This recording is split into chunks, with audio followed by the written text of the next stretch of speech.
We got a midweek extra coming at you right here. We're going to do a switcher engine today. We're going back to the sister of the one that we did not too long ago, the Pacific. The first steam locomotives that Athearn ever put out in the very late 50s, early part of the 60s.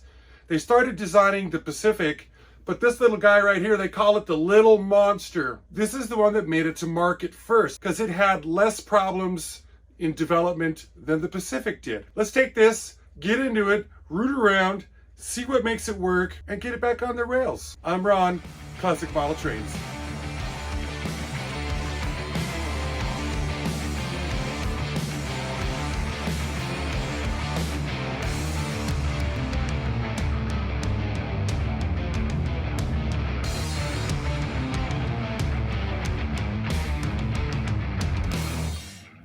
Well, let's look at this little cutie right here. Fictional road name. Looks like it's missing the railings that would be on it, wherever they would come down to. They look funny with the water jacket around the boiler like that. It makes them all thick. Wheels don't look too bad. I did find an exploded parts diagram of this one, and it looks like this. And of course, it doesn't clearly identify where the take-aparts are at on this. So I still get to play guess-a-roo on it. Couplers, they don't spring anymore. This one sort of doesn't either. Get ourselves a little paint tray, so when I knock it over, I'll lose all of my parts. Get out my favoriteest devices for working on these.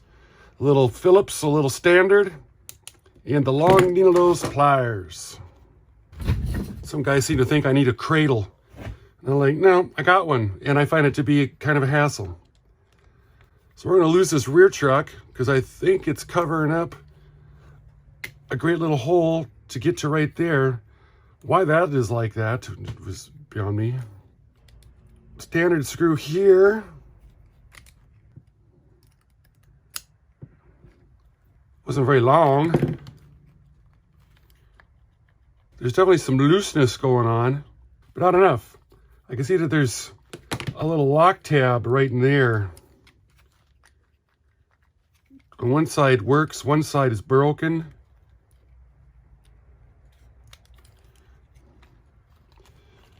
Oh, well, I guess that was... that screw held down the motor. What are we doing with this? Why is that in there? It looks like it's a piece of tape that was put in 1,000 years ago, and then it just turned colors because... Huh. Interesting. It's got the weight in it. Loving it. That little feller held down the motor. Got a chassis pickup right here. Sure, that looks like, yeah. Where's this guy wandering off to?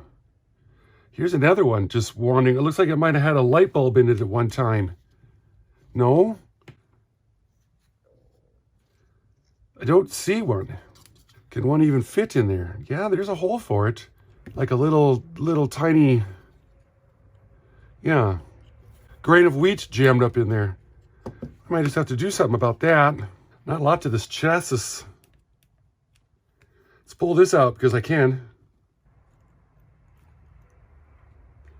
Gotta see it. I gotta know what it looks like. What's happening? Why is it? Okay.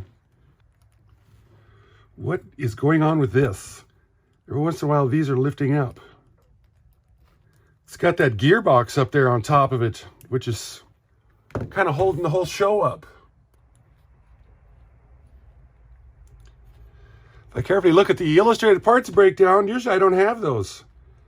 This piece right here is supposed to come out. It holds a lot of stuff in. Pins on both sides.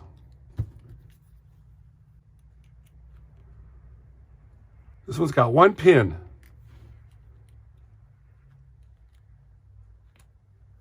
And then it's got this, because one of them was broken. So one on the other side. These might just be decorative. I don't know. Gentle, easy.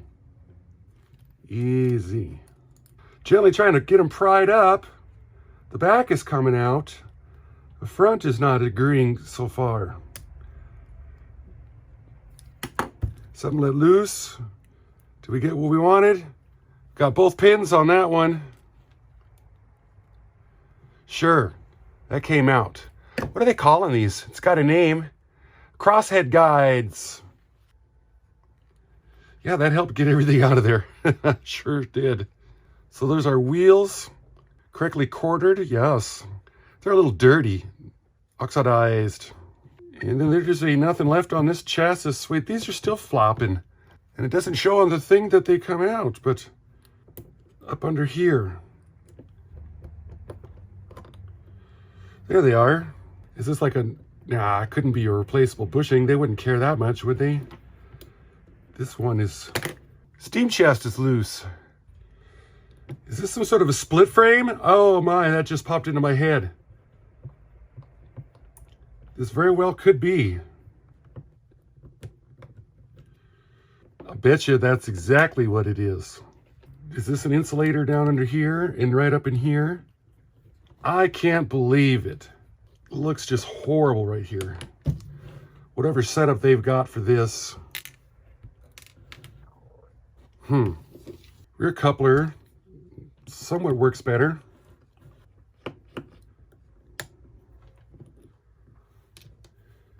Same old number 5. Okay, we got some Earl in it. I think this piece is put in there and swedged. The parts breakdown doesn't show that it's separate, but I can tell because it's got just this little bit of a wiggle to it. And you can see swedge, you know, like there could be something swedged there. It's not rolling out. I don't want to pry on it. This is antique. This is rare. We don't want to be messing it up, so I think I'll just go ahead and leave it alone. Oh, we got a front step broken off over there. That's too bad.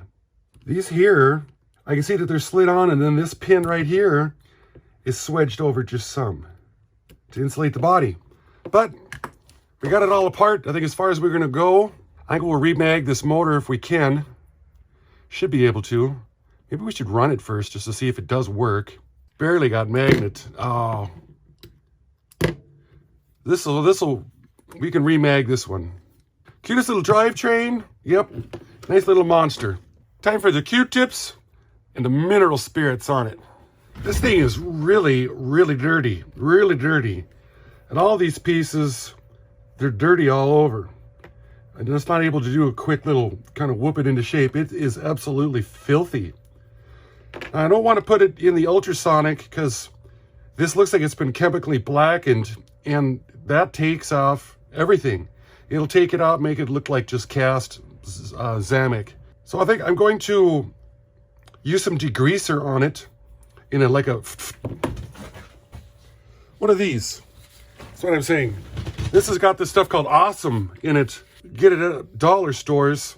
I'm going to hold it over the sink and spray it, and then use the toothbrush and get that off, because this stuff really pulls the grease off. It could also be soaked in Simple Green.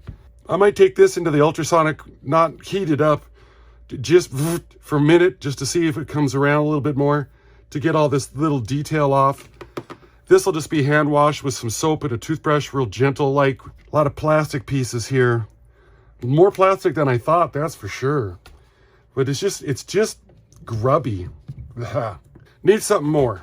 I want to thank Peter Short out there in St. Michael, Minnesota. He's the one that sent these 2 Atherns into me.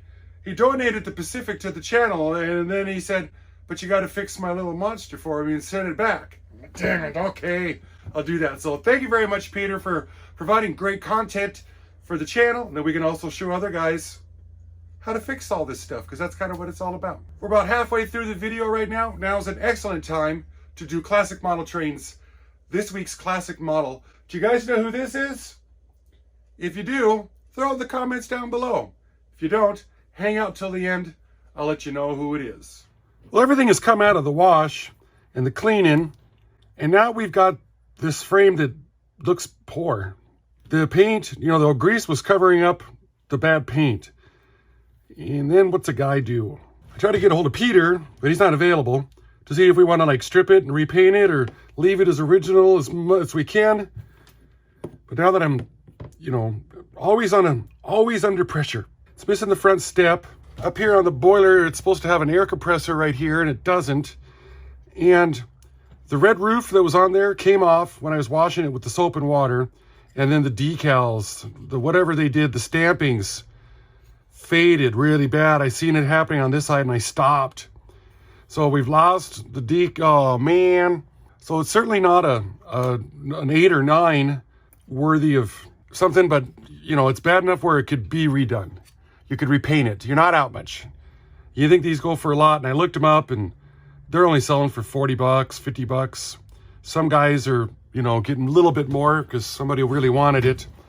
So what's a guy do? Well, we'll make it run. We'll do that. Putting all this here back together. These, they cleaned up nice. They're gonna lay in here. Just so. It's gonna sit in, and then it's gonna have a, and then the thing, and it's gonna go and, sure. Cause, and then, there we go. And it was one of them. They only fit in one way. And they wanted to work it the entire time. These two guys in, the gearbox goes to the front, and I probably, yeah, needed to put that in before I put this in. Everything kind of fell apart, you know. Steam rods in. Yeah, it absolutely has to be difficult. I wouldn't want it any other way. Okay, there's half. There's the hole. Getting the steam rod, yeah. One in, one fell out. The whole thing just fell apart. We lost it all. So to save my sanity, I'm going to go ahead and take these main rods off. Put the screw back in though. Then I don't got to deal with those flopping around. Same thing on this side. And they did not clean up very well at all. It's like some sort of clear with spray painted on them, and then it tarnished, and it just looks ick. Oh, the level of happiness right now. It's immeasurable. Did I get it? I got it? Is it going in? Yes.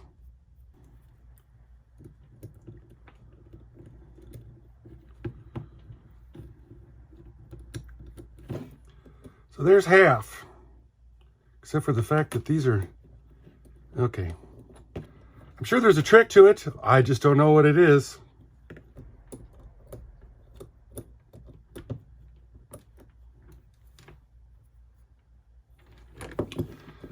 That looks like it. Need to get a little touch of oil here on these bushings before we close her up. Then this little teeny tiny screw.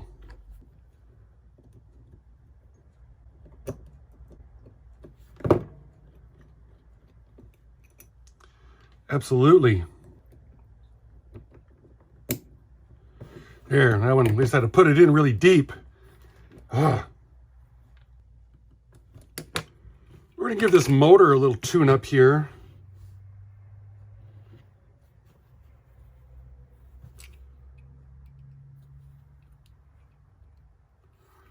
So here's my north side. And we should be able to do this with it in its device. Right through this metal plate. Oh, guys always tell me to get this thing farther away.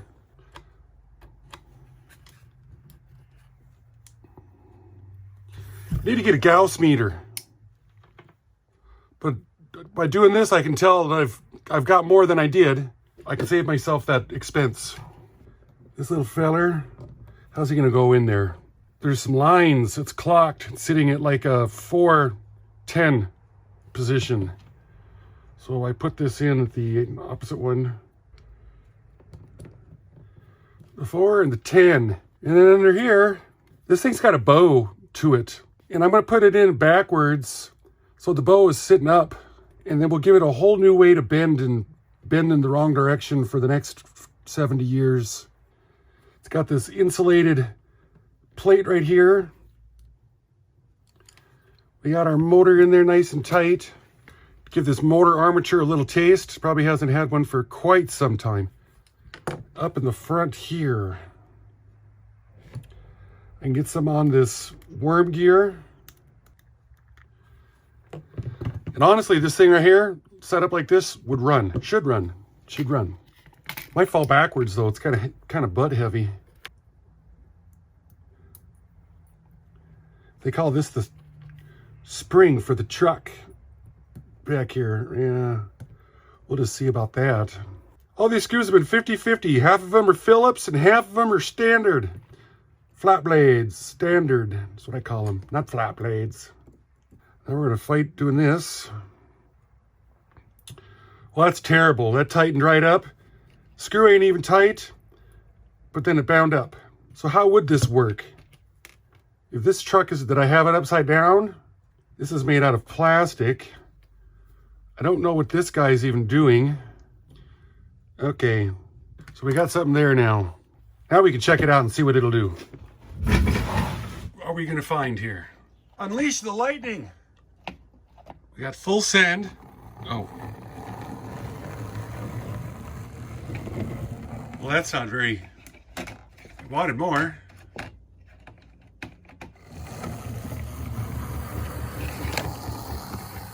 Crazy little thing. Oh, that rear truck's got a hard time staying on the rails. And she bounces up and down. Try a different direction here again.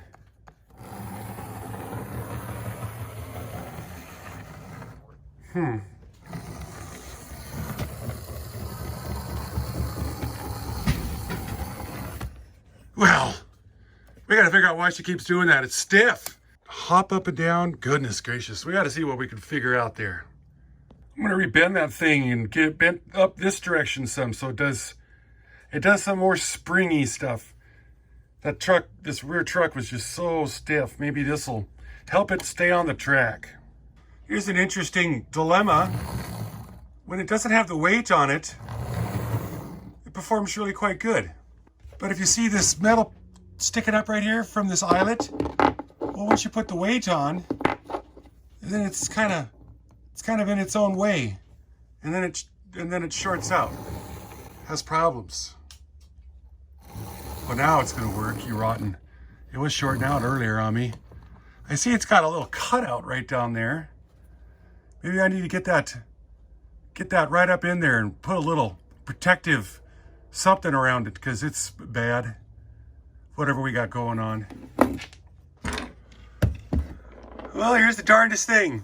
I stood that up, straight up, and now it shorts out. You feed it the lightning and, yep, it was running, and now it's just, I haven't done anything to it other than that. You are unbelievable. What a little hassle it's going to be. I can see already. Find out why the thing wobbles so bad. The wheels down here, looks like somebody took a grinder after one of them. It's got a flat spot. Like nobody's business. And they're plated, and then the plating is coming off. That's why they look so nasty also. So now that wire's off, when they give it the onion, it doesn't short. So the motor was working, now it ain't. What, I burn it out when I wasn't looking? Jeez. Dig that thing out. Get this little beauty out of the way. Switch gears.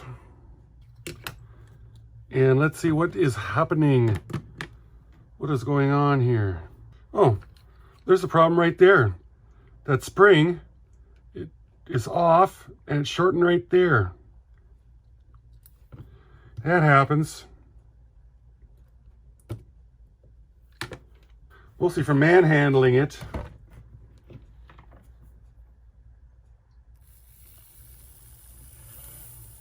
Sure.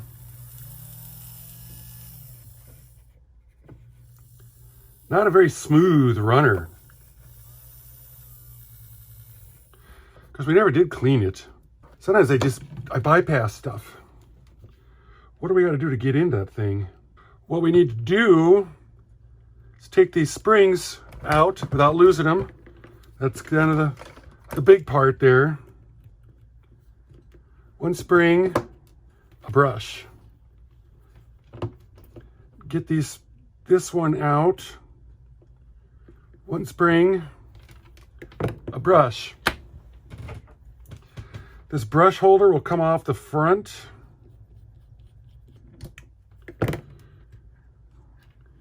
Now we can really get in there. We can do something. We'll start off with the old fiberglass pencil.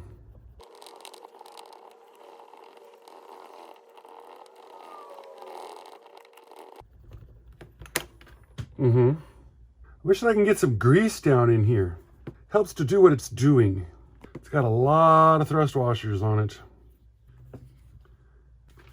I gave it some love once.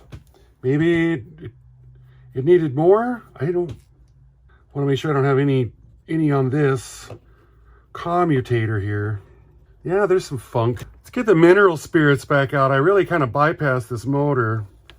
Maybe it started to short out because it's like, hey, don't forget me. I'm the important one here. Get these brushes whooped into shape. Yeah, there's some debris on them. Get all this reassembled. Drop this brush in there, but we got to be super careful with this one.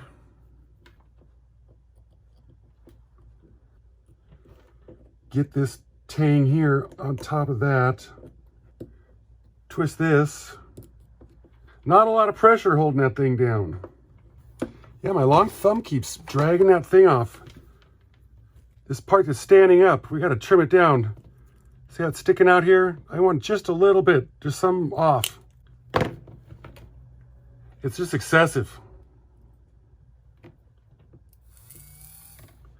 Just stay.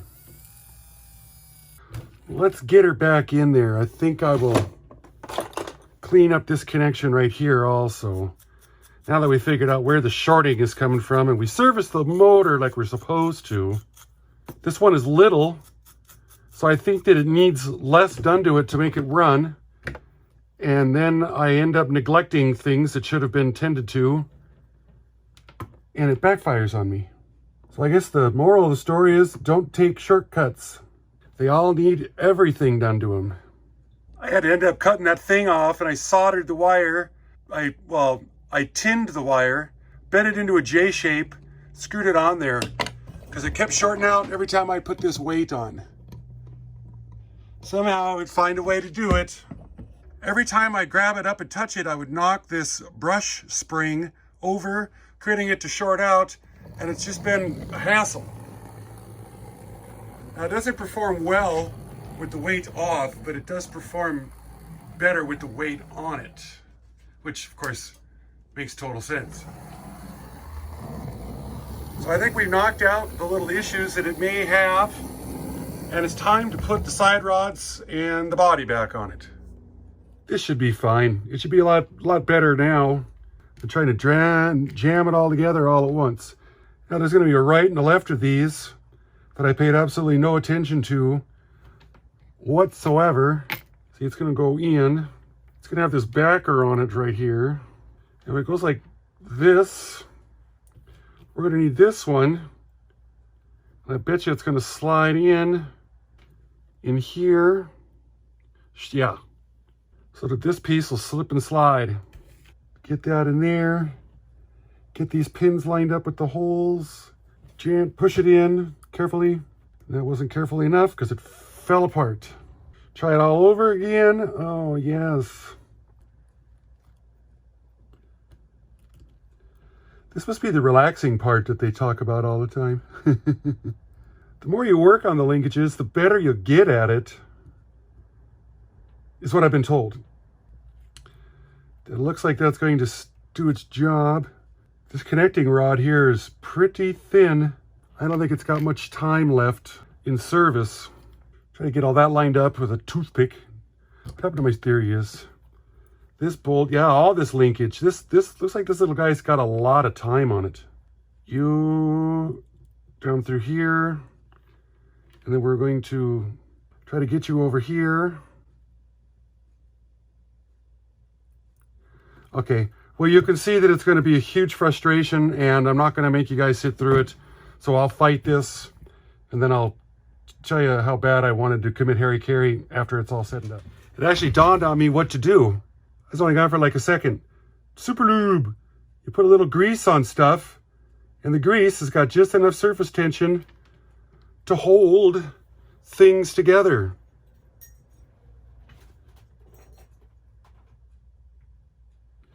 See, I'm already miles. I'm miles. Oh, except for the magnetic tips on these things.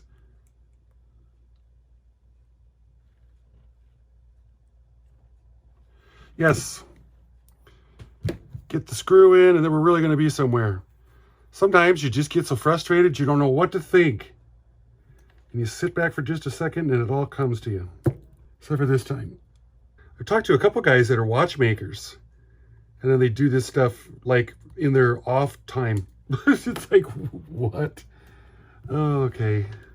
Boy, I really had something. And then the shaky hands showed up. And now I'm really blowing it here. Okay, so now that the screw went in, now I'm checking to make sure I don't got a rod bound up. Do they slip back and forth freely? Yes. And the shoulder on that machine bolt definitely caught this inner rod. So it's a good thing that I'm checking it. In fact, I'll probably put one rod on and then I'll throw it onto the track and make sure that it still runs. Because then we'll know, well, that rod's definitely on right. And you know, you start off learning those techniques on these little ones. Then when you're doing a 4-8-4 and you're trying to redo all the linkage, you know to run it every time in between all those. Well, we've got all the linkages on after a little bit of time here. This pin was broken. So I put the pin in, I assembled it, and then I come by and put a little bit of glue right on there to kind of help secure this back end over. I put this other insulating plate in right here that was always down here, and how it was in down there, I don't know. But I just put a little bit of CA on each side of it, just to hold it in. I put the couplers in. I put in some whisker couplers instead, and I cleaned up the boxes some and put 2 Phillips in so that at least most of our screws they're better now, I guess. I don't know. And then this is it. Throw this weight on. I believe these 2 guys go forward. And if it doesn't move around, I wonder if the weight would be better if it was in here. Does it go in? Yeah. It holds all of our excussions out a little better. Coming in here. We've only got one clip on that holds the thing on there, which is unfortunate. I know I've moved this thing around a lot. Surprised I never noticed that the shell was loose on it. I think it's time to put it on the track and see what she'll do. Didn't even hook up what we got to do here to make this happen. Well, I can't believe it.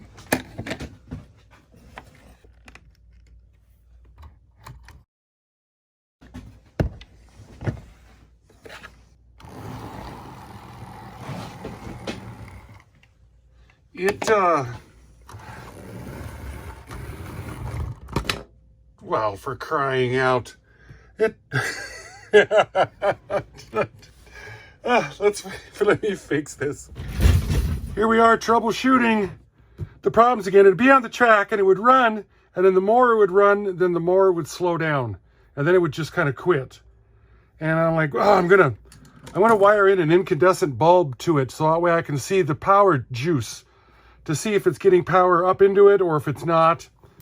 And when I took this wire off the front of the motor, here's where it's getting its positive or 1/2 of the DC signal off. This thing is absolutely filthy. Filthy. I have just, asleep at the wheel is really what I've done today. Apparently I'm just in a big hurry to try to make a Thursday video and I just skipped over stuff. You know, I cleaned the other end, but never this end. And this end is filthy. I mean, it ain't coming off very fast. So we might have found our power problem with it. Because it runs good, and then it won't, and then it will, and then it won't. And I'm just like, And those are the most frustrating ones. Clean both sides of it. And then this bolt, since it's servicing and setting juice, it's got to be clean underneath of it as well. Is this the one? Who knows now? That's the motor pickup bolt. This one here's the brush holder bolt. This granite wheat bulb, I was going to install it in there by just putting it up inside this light hole right here. But the bulb is too big. It won't fit. It won't fit up in there. So that ain't going to do me any good. I'm not going to be able to make a nice light on it. So I'm going to wire all this together now that we've got this portion clean and see if we get better juice flow, and we'll be able to tell it goes into the light. Well, there's a chance that I'm on to something. Because it's running better now. I got better low speed control. Low speed control. What if I turn this light off if you'll see that bulb better? Yeah, it's creeping now. It's always the dang little things, isn't it? Goodness. I kind of wish I could mount that bulb in there. Before I did this, of course, I cleaned the track. I was trying to do everything I could to make it right. We are definitely getting every ounce of juice that we need. I'd have it wide open like this and it would just slow down and stop. Just all on its own, locked up, completely locked up. So I think I got the problem solved. It only took, well, 4 minutes on the film, but about 2.5 hours here at my place. Put it back together again. Guys are kind of wondering what went on with the interview with the news station. Well, that took place on Tuesday here, just a couple, 2-3 days ago. Nice guy. He was here for about an hour. And I asked him if he minds if I would shoot raw footage of the interview. And he said, yeah, go ahead, I don't care. So I set up 2 cameras. When it was all said and done, he said he's going to edit it down to about 2 minutes. And it's going to take him about a week or so. He doesn't exactly know when it's going to be in. But he's going to let me know, so that way I can get a copy of it and I can put it in a video. And I think what I'll do is I'll put it at the top of my video, and then I'll show the making of, I guess, everything that went on behind the scenes while we were making the video. And then I'll do a, what's it called when you, a reaction video. There it is. Boy, the rain's just a going hard today. It's pushing about 9.5 hours that I've been working on this video today. It didn't go fast because of my negligence and checking all the little things on this. Like I said, I thought it would be simple. Little switchers should be simple, but our classic model of the week is Audrey Hepburn. For those of you that just had it on the tip of your tongue, but you just couldn't quite figure it out. Thanks all the 33%ers out there that hung out with us for the whole duration. And thanks again to all the channel members out there. Every week I do this, I get a couple more that have jumped on board with us. So thank you guys all so very much. I'm Ron with Classic Model Trains. I'm going to let this thing play me off once again. Running on the layout, good, no problems. This is how she came out. See you guys next Monday. Bye-bye. Little feller made it through the turnouts and everything. Couldn't believe it. Oh, and now we're not going to work.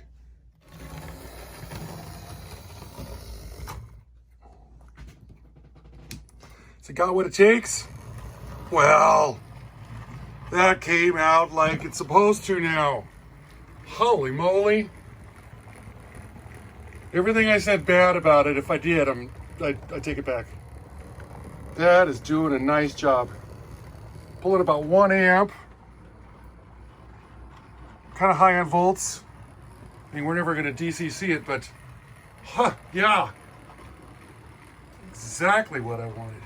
For a switcher, yeah, that's about all I ever really want to ask for it to do. It does a nice job at creeping. What if we were able to pull this off? Still going. Oh, I just quit. Dang it. Nope, it's not a consistent creeper.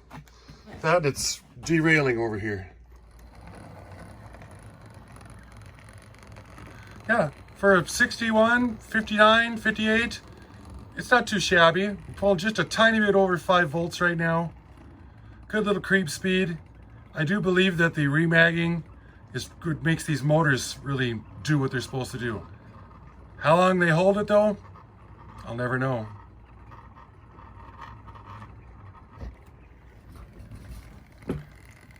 Quite impressive.